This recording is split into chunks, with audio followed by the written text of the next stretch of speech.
नहीं, पासे अदब है इसलिए हम बोलते नहीं, जब बोलते हैं तो आपसे कम बोलते नहीं। ये आवाज दे रहा है आज़र कदे से कौन, हमने तो सुना था कि सनम बोलते नहीं। जोरदार तालियों के साथ डॉक्टर शमीम उल हसन साहब का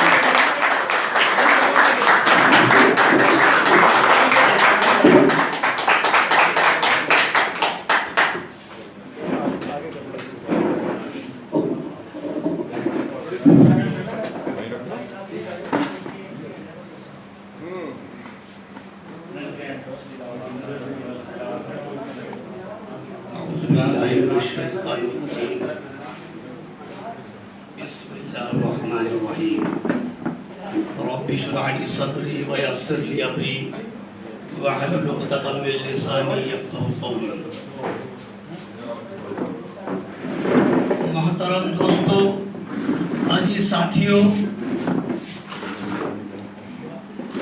तीन तो बात में ही निकलती है। उससे पहले तो दूध का भिगोना, दूध का गर्म करना रहता है। हकीकत में आज इस जगह पर मेरी आमद भी पहली मर्तबा हुई। उर्दू घर से जा रहा था। मेरी तबीयत 1-1.5 साल से ख़राब थी, बिस्तर पे लेटा हुआ था। अभी भी मुस्तकिल 10 सेकंड खड़ा नहीं हो सकता, लेकिन करीब भाई का फूल गया और मेरे अंदर कई किलो खून बढ़ गया कि आज उर्दू की महफिल में शिरकत होगी। सबसे पहली बात मैं बताता चलूं, चंद मिनट लूंगा लेकिन बहुत गौर से सुनना है। आज इस इलाके के अंदर जो नशिस्त हुई है,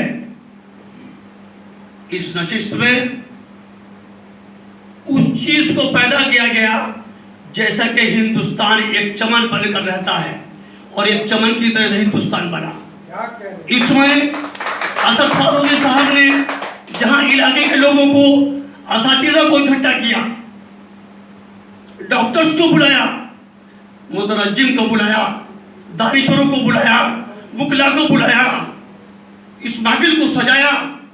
लेकिन इसके साथ साथ एक वो गुल, एक वो पौधे का जो लगाया है, इसमें हमारे साथ में जो ईशा अग्रवाल जी, जो एसडी कॉलेज के अंदर प्रोफेसर हैं, आज उन्होंने इस महफिल के अंदर आकर जो आमद दर्ज कराई है।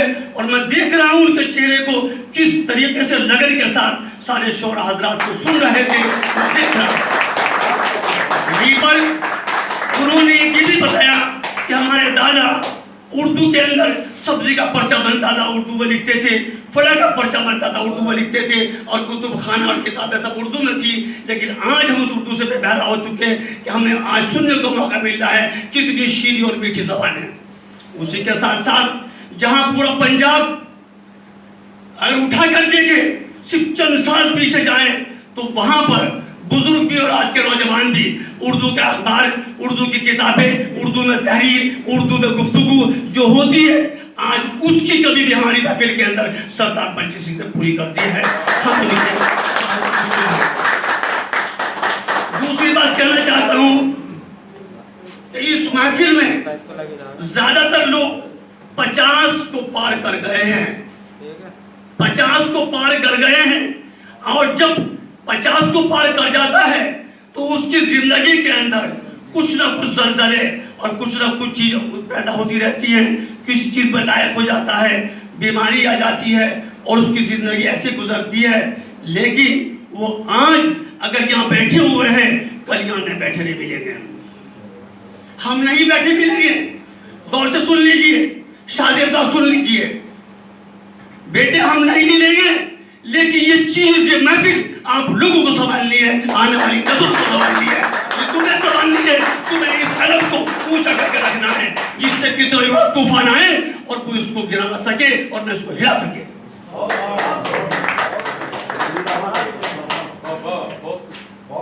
हमारे दरमियान हमारी नस्लें कॉन्वेंट स्कूल के अंदर पढ़ रही है, इंग्लिश मीडियम में पढ़ रही है, वह भाई लूट रही है। लेकिन जो आपकी माँ की जबान है, जो आपकी माँ की जबान है, वो माँ की जबान को वो सब भूलती जा रही है। वो अम्मा का मम्मा हो गया और वालिद का और अब्बा का डैडी हो गया।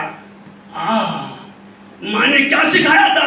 उस माँ ने अम्मा सिखाया था। वो सरदार जी की अम्मा थी, या ईशा अग्रवाल की अम्मा थी, जो किसी की अम्मा थी, अमीर रज़फ़ खां की अम्मा थी, असद की अम्मा थी। उसने अम्मा कहना सिखाया, अब्बा कहना सिखाया, दूध कहना सिखाया, बेटा कहना सिखाया, भाई कहना सिखाया, बहन कहना सिखाया।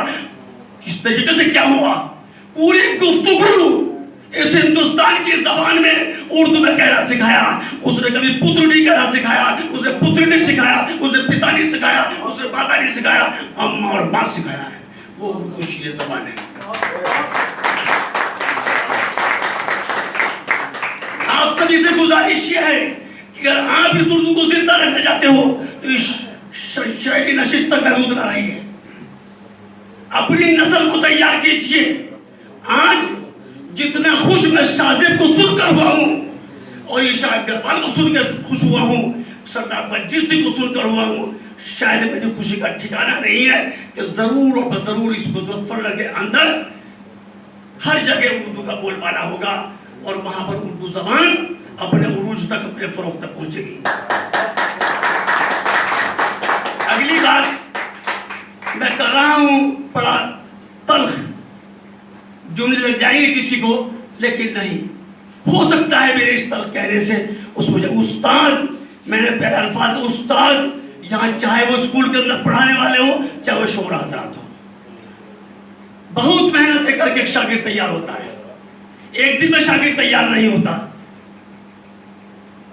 शाह बैठे हुए हैं, अलिफ से लेकर जब खड़ा करते हैं उसको, पूरी तहरीर उसका खवाते सालों लग जाते हैं। हमारे दरमियान डॉक्टर तबीर गोहर को सुनता रहता हूं, ये तो भूल गए, क्योंकि पुरानों को तो भूल के बाहर निकाल देते हैं। भूल गए। अल्हम्दुलिल्लाह मैं कसम खाकर कहता हूं, डॉक्टर तबीर गोहर ना आपके रिसाले को भूला और ना मैं आपको भूला। मजबूर यूं हो गया कि मैं माजूर हो गया। आप लोग एक फोन भी नहीं कर सकते कि शरीफ क्या हाल है। हम आपके रिसाले को मोबाइल पर देखकर या अकेले में जब फोन लेटते हैं तो आप ऐसे याद आते हैं कि आपने उर्दू को जिंदा करने के लिए पूरब से लेकर पश्चिम तक, उत्तर से लेकर दक्षिण तक, जहां तक आप तक पहुंच हुई, आपने वहां शागिर्द खड़े कर दिए। लेकिन पुराने चावलों को मत भूलिए। हम बड़ी ज़ईफ़ उम्र में पहुंच गए, माजूर हो गए। अगर तुम बुलाओगे तो हम एक बैत 2 बैत लेकर तुम्हारे पहुंच जाएंगे। अरे तुम बुलाओ तो सही, बुलाओ तुम भूल गए, इसलिए भूल गए। अरे बूढ़े बाप को सब बेटा भूल जाता है। अभी सारी बात हो रही थी, जिया साहब नाज शरीफ पढ़ रहे थे। अल्हम्दुलिल्लाह इस महफिल के अंदर आका नामदार मोहम्मद मुस्तफा ताजदार मदीना का नाम लिया जा रहा था। किस अंदाज से नाज शरीफ हो रही थी। वाह वाह वाह, जिक्र हुआ। जब अहमद साहब खड़े हुए जो अपने वतन हिंदुस्तान की तारीफ किस अंदाज में करी, पाँव सरहद पर बढ़ाए तो कोई, बढ़ाए तो कोई। अरे सरदार जी भी बैठे हुए हैं, अरगरबाज जी बैठे हुए हैं, हिंदुस्तान की कौम बैठी हुई है। कौम से मुराद हमारे सब भाई भाई हैं। सारे चमन के गुल जो होते हैं वो एक ही फूल कहलाते हैं। कभी गुलाब के फूल की, कभी गेंदे के फूल की तारीफ नहीं हुआ करती। नबील अंजुम है, उन्होंने दोस्ती में गद्दारी कैसे होती है एक उन्होंने जुमले में, एक शेर के अंदर उन्होंने चमकाया कि गद्दारी कैसे होती है। उनको इसकी सराहना लेनी चाहिए। जो आज का हालात है, असली मोहब्बत रही नहीं, असली घी भी नहीं रहा, असली चीज भी नहीं रही। हकीकत में सच्चा बयान किया। तहसीन साहब आए, हमारे अहमद भाई ने कहा था, अहमद भाई ने कहा था कि शायरी में और उम्र में कोई मुतसाद नहीं है, कोई टकराव नहीं है। तहसीन साहब ने आशिक के माशूकी का शार सुनाकर आप लोगों को कैसे खुश किया। वाह शाहजेब साहब ने हिकमत के अंदाज में जो गुफ्तगू कर रहे थे, मैं एक चीज को सुन रहा था और फिर दबा में गुन रहा था।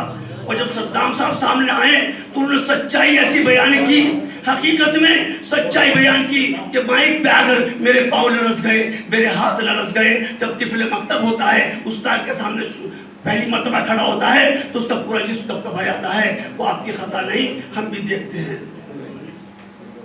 मास्टर साहब मिशल साहब ने वो अशार कहे कि जिससे नसीहत आमेज थे, अशरजिया की गजल तो वहाँ